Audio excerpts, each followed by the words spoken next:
Oi, oi! Seja muito bem-vindo a mais um vídeo sobre propriedades mecânicas. E aqui vamos falar de ductilidade.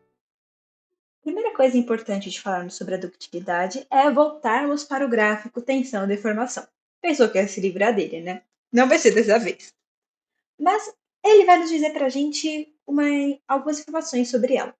Mas só para a gente deixar claro aqui uma definição, a ductilidade é um grau de deformação plástica até a fratura. E como é que a gente vai determinar ela com o gráfico de tensão e deformação? Bem, no monólogo anterior, quando eu falei sobre deformação plástica, eu disse erroneamente que a deformação total da parte plástica é uma soma de deformação plástica e deformação elástica. Bem, na verdade, ela é a soma de duas deformações sim, mas elas recebem outros nomes. Uma é a deformação permanente e a outra é a recuperação elástica. E tá bom, por que eu quero saber disso?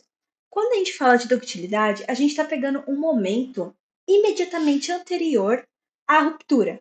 Então é como se a gente chegasse até a parte da ruptura e descarregasse o sistema. Fazendo isso, ele vai se contrair ao invés de continuar se elasticando. Por quê? Ele vai voltar para o estado de deformação permanente, mas e ele vai tirar da deformação total a sua recuperação elástica. Isso vai dar para a gente um comprimento final do nosso material. E como a gente calcula a ductilidade em termos de alongamento? É pegando esse comprimento final, subtraindo do comprimento inicial e dividindo tudo isso pelo comprimento inicial. E ele é um valor que só vai fazer sentido se a gente se a gente indicar para o nosso material qual é o comprimento inicial. Por exemplo, se eu falar, a ductilidade dele é em 30%. Assim não, é 30% quando o comprimento inicial é de 50 milímetros. E como é que a gente vai medir a ductilidade do material em função disso? Se esse grau for menor do que 5%, o nosso material é frágil. Se for maior que 5%, ele é dúctil. E em termos de estricção, falando nela, como é que a gente calcula, como é que a gente determina se ele é um material dúctil ou não? Bem, ele vai ter ductilidade se ele tiver uma alta estricção imediatamente antes da ruptura. E falando já de ruptura e de ponto de ruptura, vamos falar um pouco mais da própria tensão de ruptura. Ela vai ser inferior à tensão máxima por redução diária. O que acontece aqui? Você poderia argumentar comigo. Mas não faz sentido falar isso, já que a tensão, ela tá... Para conservar a mesma força, e ela tá cara diminuindo, então a minha tensão teria que aumentar. Mas quando a gente passa do ponto de resistência à tração, a nossa máquina ela vai dar uma outra medida para a gente. Por quê? Isso acontece porque o que a nossa máquina vai estar medindo e fornecendo para a gente na curva de engenharia, que é o que a gente encontra com esse ensaio de tração, é, na verdade, o quanto que o nosso objeto está resistindo à força que está sendo aplicada.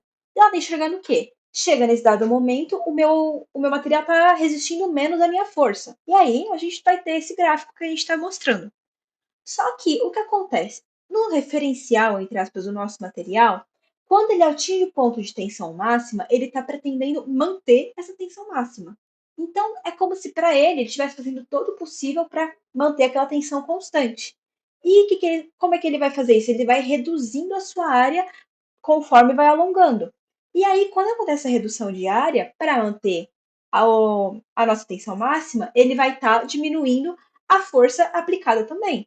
Dessa maneira, essa força reduzida é o que a máquina vai estar lendo. E assim, ele vai estar fornecendo para a gente o dado que ele fornece, que é a força reduzida.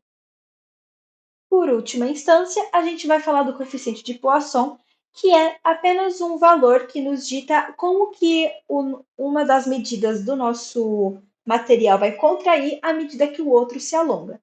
E vai ser menos o epsilon na direção x ou na y, dividido pelo epsilon em z, que é o alongamento. Quando o gama em x e o gama em y, sendo gama o coeficiente de Poisson, forem iguais, a gente vai ter um material isotrópico. Caso contrário, um material anisotrópico. É isso era o que eu tinha para falar nesse vídeo. Obrigada pela atenção. Até a próxima!